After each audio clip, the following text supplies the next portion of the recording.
సాయి కృష్ణను పోలీసులు మార్కాపురం నుంచి ఎత్తుకొని వచ్చి 100 డేస్ అయింది. మనం ఇంతకుముందు సో అండ్ సో సినిమా 100 డేస్లో ఫంక్షన్ అని చెప్పి సెలబ్రేషన్ జరుపుకునేవాళ్ళు, 100 డేస్ బొమ్మ అని. ఇప్పుడు సాయి కృష్ణ బొమ్మ కూడా 100 డేస్ పడింది. కానీ ఇప్పటి వరకు పోలీసులు ఎత్తుకొచ్చారు అన్నంత వరకే. కానీ సాయి కృష్ణ ఏమైండు, చంపేసిండ్రా, చంపేసిన మృతదేహం ఎక్కడుంది, మృతదేహాన్ని ఏం చేశారు, పూడ్చిపెట్టారా, తగలబెట్టారా, ఏమన్నా దాచిపెట్టారా, పూడ్చిపెడితే ఎక్కడ పూడ్చిపెట్టారు, తగలబెడితే ఎక్కడ తగలబెట్టారు, అసలు కొట్టిండేది ఎవరు, చంపేసింది ఎవరు, ఎప్పుడు చంపేశారు, మే 6వ తేదీ ఎత్తుకొని వచ్చేస్తే ఆ తర్వాత ఎన్ని రోజులు కొట్టినారు, ఎన్ని రోజులు తిప్పినారు, ఏ రోజు చనిపోయిండు, ఒక్క ప్రశ్నకు సమాధానం లేదు. 4 ఐపీఎస్ అధికారులతోటి సిట్ అట. మొదట ఒక ఐపీఎస్తో వేశారు, తర్వాత ఆయన పక్కకు పోయి 4 ఐపీఎస్లు వచ్చారు. సిట్ అట. 4 ఐపీఎస్లు వచ్చి ఏం చేశారంటే 4 కానిస్టేబుల్ని అరెస్ట్ చేశారు.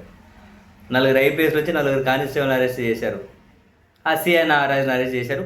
మొన్న ఏదో సీసీటీవీ ఫుటేజ్ ధ్వంసం చేశారని హోంగార్డుని అరెస్ట్ చేశారు. ఒక హోంగార్డు సీసీటీవీ ఫుటేజ్ని మొత్తం ధ్వంసం చేసేసాడా. 4 ఐపీఎస్లు విచారణ చేస్తున్నారు. అసలు సాయికృష్ణ ఏమయ్యారు అని చెప్పి న్యాయస్థానాల్లో వాళ్ళ తల్లి హెబియస్ కార్పస్ పిటిషన్ వేసినా తేలలే. ఇప్పుడు వాళ్ళ తల్లి దాన్ని వెనక్కి చేసుకోవాలా, ముందుకు చేయాలని చెప్పి ఆ ఊగిసలాట్లు ఆవిడ ఉన్నట్టున్నారు. అసలు ఏమైపోయింది, అసలు మృతదేహం ఏమైంది?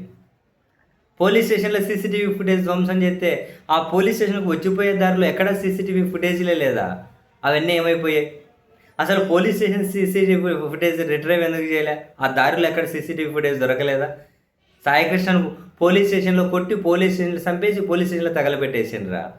పోలీస్ స్టేషన్ నుంచి ఆయన తీసుకొచ్చి ఆ విజువల్స్ కూడా లేవా? ఆ సీసీటీవీ ఫుటేజ్ ఏం లేవా? అయ్య బాబోయ్, వ్యవస్థలు విచారణ అంట ఎంత దారుణం చూసారా? 2 కానిస్టేబుల్ కీలకమంట, వాళ్ళకి డబ్బులు లేవని చెప్పి నాగపూర్కి పోయి ఫోన్లు అమ్మేసుకొని వచ్చారట. ఎవరిదన్నా ఫోన్ పోతే మాది ఎతికి పెట్టండి అని చెప్పి పోలీసులకు పోయి కంప్లైంట్ ఇస్తారు, ఎతికి పెడతారు. పోలీసులు ఫోన్లు డబ్బు లేక నాగపూర్కి పోయి అమ్మేసుకున్నారట. పాపం ఈ నుంచి నాగపూర్కి పోయి డబ్బులు ఉన్నాయి ఆడ అమ్మేసుకొని మళ్ళీ అటు నుంచి ఛార్జీలు పెట్టుకుని ఇక్కడికి వచ్చినారంట. మరి ఆ ఫోన్లు పట్టుకోలేకపోయినరా పోలీసులు? ఆ సిఐకి సన్నిహితుడు అంటే ఎవడో సురేష్ ఏమైపోయాడు? అతని కానీ పట్టుకోలేకున్నారట. అతని కానీ పట్టుకోలేక మీరు ఎట్లా అదిగో ఇంత ఎత్తుంటాడు, ఇంత లావు ఉంటాడు, ఈ కలర్ ఉంటాడు, జుట్టు ఎట్లుంటుంది, ఈ వివరాలన్నీ మీరు ఎవరన్నా చెప్పండి, మీకు నజరానా ఇస్తామని చెప్పి చెబుతున్నారు. ఒక వ్యక్తిని పట్టుకోలేకున్నారా? ఒక సీసీటీవీ ఫుటేజ్ రిట్రైవ్ చేయలేకున్నారా? కనీసం ఏమైపోయిందో చెప్పలేకున్నారా? చంపారా? ఎట్లా చంపారు? ఎప్పుడు చంపారు? ఏంటివి కూడా.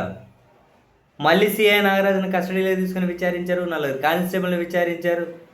ఏం తేల్చలేదా? మరి ఇంక విచారించడం దేనికి?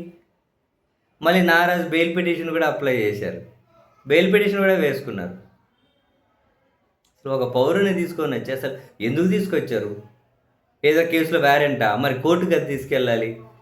కొట్టి చంపేసేంత పగేంది? ఇంత చేసి ఎవరికీ తెలియలేదా? హోంగార్డు నుంచి సిఐ వరకేనా? ఒక హోంగార్డు ధ్వంసం చేశాడు ఆ సీసీటీవీ ఫుటేజ్. ఎవరు చెబితే ధ్వంసం చేశాడు? ఇంత జరిగితే ఇంటెలిజెన్స్ ఏం చేసింది?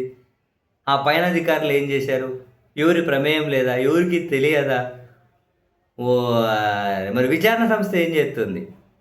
కోర్టుకు పోయి దీని మీద ఏమైనా సిబిఐతో విచారణ జరిపించని అడిగితే సిట్టు చేస్తుంది కదా, విచారణ ఆగుదామంటారు న్యాయస్థానాలు.